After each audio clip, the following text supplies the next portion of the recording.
welcome back. I didn't even bother really playing an ad, though. It was just literally a break to save me from trying to have small talk. I'm in the lobby for Railgun versus Nerchio. Railgan. Yeah, emphatic there because that is not a railgun. That is Railgan. Railgan is what I'm going to go with, I guess. We're in Odyssey, and there is the countdown. So, I'm still looking forward to catching Hero Marine. I think Hero Marine versus Schultz would actually be okay. I just let that one go, depending on how good this is going to be, how fast this is going to be, I suppose. Thank you to Dionacity for the 1013 sub. Here we go. In the bottom right, it's a ZvZ. Okay then. In the bottom right, as a purple Zerg, it is Railgun. In the top left, as the blue Zerg, it is Nerchio. Let's go for something a little bit cheesy. There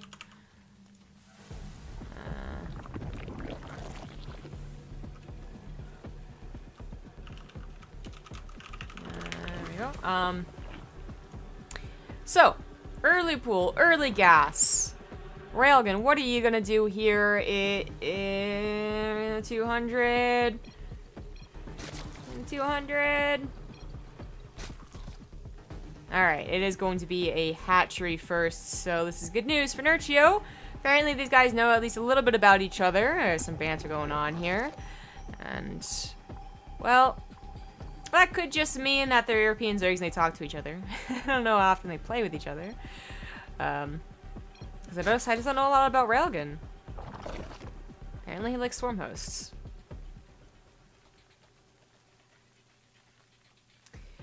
Well, this is potentially going to hurt. Now, it's not the Baneling all in, so just the speed here, but the speed one... I mean, speed is really what helps snowball. Anyways, it's like the Banelings could maybe get that beautiful hit, but if the micro is really good, then perhaps not. But if they get the hit or even scare away other lings, then the speedlings really start to overpower. So, and they can go into a decent macro game. Not the best, of course. His hatchery is a lot later than Railgun's, but it actually still can be a decent macro game. You can get a faster third base. You can hopefully keep them from droning too confidently. It can still work out okay, as you can see here now. Nerchio going for the third base. Lings are headed across the map, just actually barely passing by this Overlord. Railgun might want to start microing and stop talking soon enough.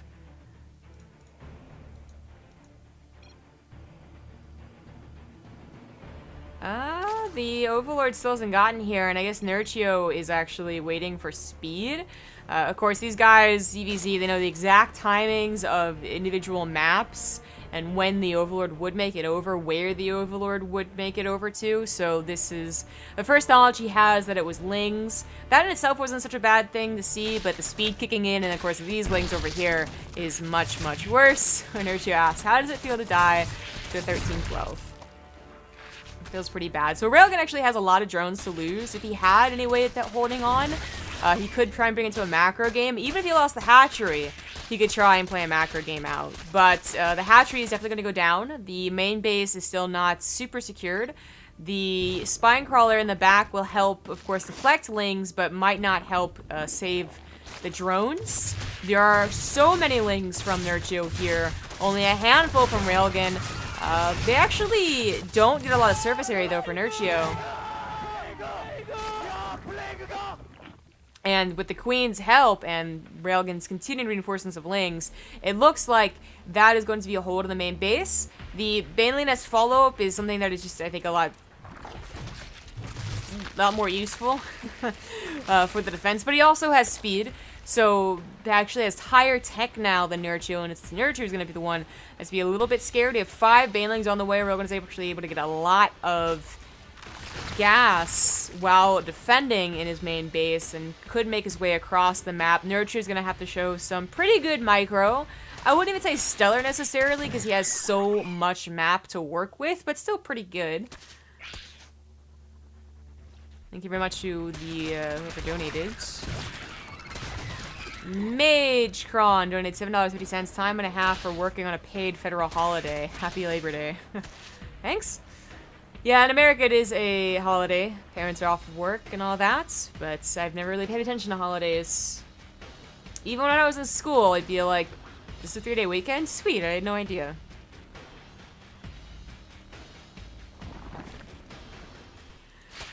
Well, like I said, Nerchio just has to have some decent micro, not let all of his lings die, and Railgan's always going to have to be afraid to go across the map. He also doesn't know if Nerchio is also getting his emergency baneling nest down, since his scouting has been limited from having to defend for so long, so it's not even a guarantee that if he went across the map, it would even do damage. I do feel like he maybe should have tried, you know, but the problem with that is, you know, walls down, a spine crawler, Nerchio sends his lings to counter, and you don't keep your banelings at home.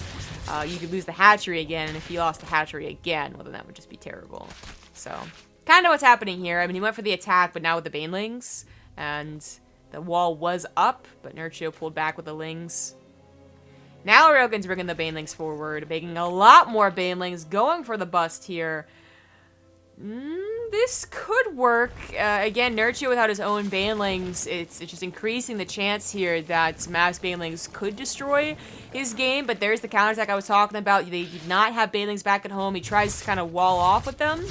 Unfortunately, Nerchio didn't get to see when those started, so he doesn't decide to go for it. But lings are on top of the evolution chambers. I like this. There's not a lot of DPS from 4 queens. The spine crawler is not helping quite yet, so you don't have to kind of waste those banelings until there's already an evolution chamber killed. That puts him down to 1 wall and a half, I guess, kind of with that queen. That is 18 banelings, guys. Railgan is totally all in. It has gone from him being up in drones and having to defend to Nerchio being up in drones and only having to defend. And if Railgan is to go right now, he's going to be facing roaches.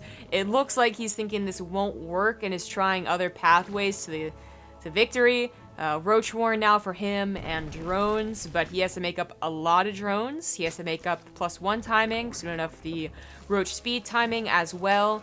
Nerchio has held. He had to waste quite a lot of minerals on building evolution chambers and a lot of drones, but he's still up by 10, so that's a-okay.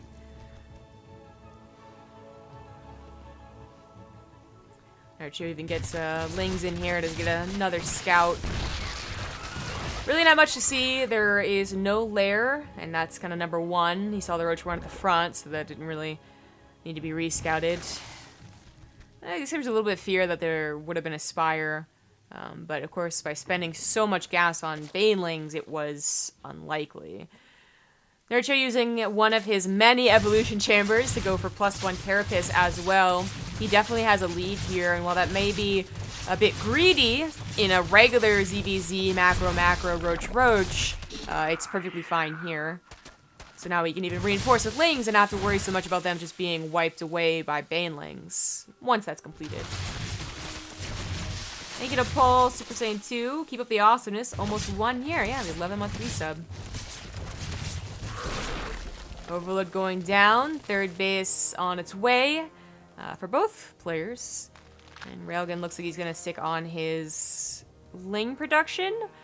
Certainly, if Nerchio was overeager to end this game, moving out with a smaller amount of roaches could be game ending for him, because the roaches get surrounded and then they get lings counterattack immediately, and that is bad news. But Nerchio, not a bad player at all, just stays at home, sets up a lot of roaches, and that's kind of what he needs to do. There's also a lot of transfuses, 2 spine crawlers, and Railgan's not going to get any tricks here, basically, because I think that's really what he's going for, just a surprise tactic of some type. Roaches even being split, banelings being as bad as possible, basically. I mean, they are going to get into the drone line. Nerchio has to split those drones as well, but that is so much wasted army. And looks like maybe, okay, 9 drones go down, evening things up on the drone count, but just putting Railgan way behind in that army supply. Down a 1/4 of the army supply. Feels bad. Never really got to his own roaches. The roach run to the front was a bit of a fake. But unfortunately, no mind tactics was going to work this time. Nerchio's onto his tricks.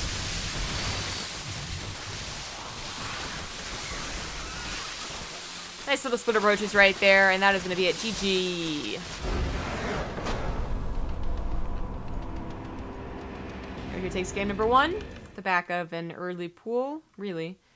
And a good defense.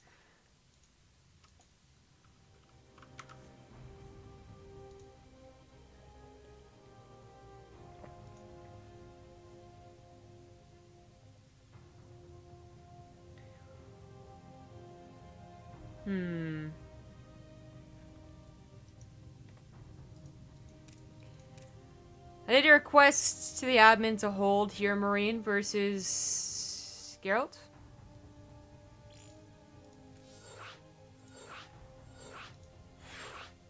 I did kind of assume this would be a 2-0, and it's a ZvZ, so it could be quick too. But Railgan, not bad. Obviously knows Nerchio, which already I feel gives him a little bit of credit. Well, not just knows Nerchio, but apparently he's a bit friendly to him. Oh, that's really odd. It's really hard to tell sometimes. Some of these guys are friendly, but you can sometimes tell that there's a little bit of, like, venom to it. So it's like that type of sarcastic friendly, whatever you want to call it. Where instead of literally bad-mouthing each other to each other, they just kind of, like, have stinging remarks. Yeah, sometimes you get that feeling. So I actually don't know their guys' relationship at all, but they were bantering back and forth, which usually means they at least discuss outside of the game or play each other a lot, kind of like either one, and both of those would to me mean that Railgan has maybe a bit more chance against Nerchio than someone who is like just made it to GM, you know, 200 and has no idea what he's really in for. But we have another early pool, so on the bottom right as the purple Zerg, it is Railgan. The top left as the blue Zerg, it's Nerchio.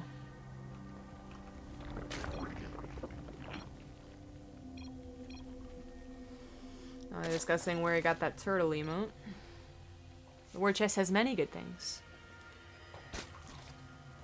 Well, Nerchio is going for, it looks to be similar, if not the same exact build, didn't actually catch it, but it worked out really well. Railgan's also going for the same build here, so hatch, gas, pool.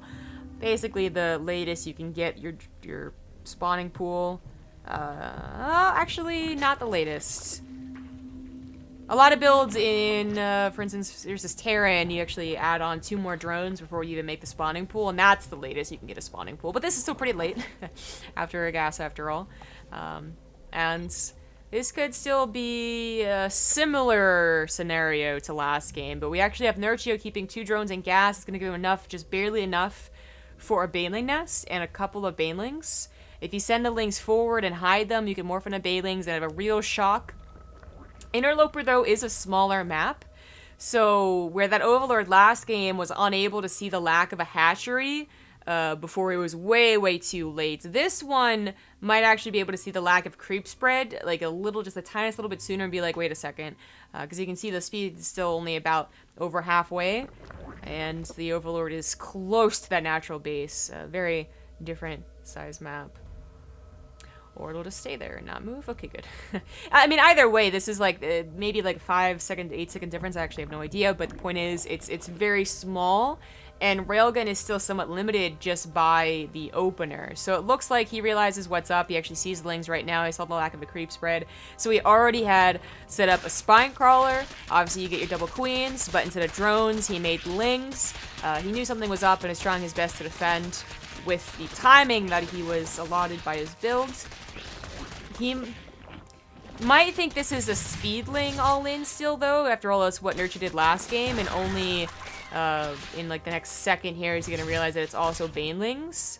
I think there's also some timing to be said about if you could see the drone go down to the natural, but yeah, I think the banelings are going to be the first shock here, and unfortunately Railgun doesn't have speed on his lings, so it's going to be hard to out-micro the banelings straight up, but the banelings accidentally go up the ramp against 2 spine crawlers. Nerchio maybe not expecting that. Still going to be able to grab that natural hatchery, and unfortunately Railgun tried to defend and save that. Broodlings have skins? What the hell are these things? Okay, what was I saying? Yeah, so he didn't only lose the hatchery, he also lost his army trying to defend it, so that puts him in a little bit of a worse position. Still, with the spine crawlers on the high ground, good enough to save the main. And Railgan once again does have the Banelings and Ling speed now, but this game Nerchio also has Banelings, so he shouldn't be needing the mass static, what was the static defense? The mass wall of evolution chambers. He also can't really get it because, well, he doesn't have a hatchery with creep spread, so. He's gonna have to keep this contained. Lest he chance having to defend against Railgan's counter, which I don't even think would be that bad. I think Nerchio would still be okay defending against the counter, but Railgan not trying to bust out is going for a fast lair. Definitely one of the older ways of responding to a desperate one-base scenario as a Zerg player. A lot of the times, you know, if they're cannon rush, if they're 2-racks, if they're early pool, then manage to survive, but just barely. You know, in the old days, it would be get to a lair, get to a Nidus Worm or a Spire. In Legacy of the Void, a lot of the higher chance of having Ravagers or Ling drops appear, as opposed to a really, really quick lair. So we'll see what happens with that. I actually used to do a build back in the day where you wouldn't get a natural hatchery at all, and you would just go for a 1-base Spire after you get roaches to block the ramp. And then you would make sure not to let their Overlord scout. It was a cheesy build used in the very beginning of Wings of Liberty and also amongst bad players, because I was really bad back then. And it worked! A guy even complimented me on it and asked if I could share the build with him. It was a long time ago. Well, it is going to be a Nidus Worm, and it is going to be an Infestation Pit of all things. So they were talking about Swarm Host last game, and I assume they're talking about versus Terran or Protoss, but versus Zerg, that'll be interesting. I mean, you see an Infestation Pit, and the only unit that even kind of attacks is a Swarm Host. The Infestors have to wait for their energy, and then they would kind of attack, but not really. Swarm Host, not much better. Obviously, you have the attack and then have to wait a very long time, but at least they come out with an attack. I don't know. Nerchio, speaking of Spire and lairs, Nerchio did go for a lair himself as well, but is going for a Spire, not an Infestation with a Nidus Worm. The Nidus Worm is on the low ground. Nerchio realizes what's up.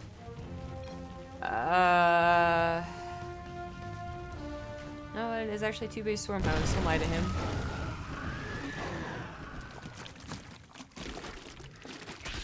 Yeah, I mean, the problem is that the Locusts, I mean, you know, they either get used on Lings or they fly into the main base, but take a hell of a long time, so I'm not even sure they could kill as much as they were hoping for. Another Nidus Swarm this time in the main base puts them a little bit closer, and they could probably snipe a lair. Locusts have extreme damage even in lower numbers, but I don't know. Is that really going to work? The other Swarm Hosts have already been used, so that just looks really awkward. Kind of a distraction tactic, I suppose, as the front base is attacked by a handful of Lings, but a Spine Crawler helps defend, and that's that. Railgan is definitely dying here, but he managed to get his own hatchery up. He's got the double Spine Crawler defense and is up to 31 drones, so that's not terrible. But he has a Swarm Host tech against Muta tech, and Muta's attack down, and Swarm Hosts don't attack up. Learning StarCraft with Zombie Group. This is pretty game over.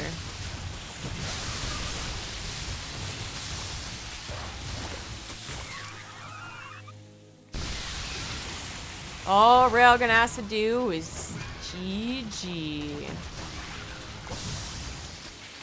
Managed to kill 5 workers with Nerchio, but still Nerchio up by 6. Now clearing on Overlords and going to be dominating the macro game with these Mutas. They're going to just keep Railgan pinned onto 2 bases, constantly having to be wary of Muta counters and run-bys, or flybys, whatever you want to call them. Doesn't even have Spine Crawlers quite yet, trying to desperately get an Infestor without Patching Lands, so it's going to be even perhaps sniped as it pops. Queens in higher numbers with Transfuses do okay, but in low numbers with no Transfuses don't do okay. Infestor desperately pops to Infested Terran. Spore Crawler not going to be able to finish, and that is game.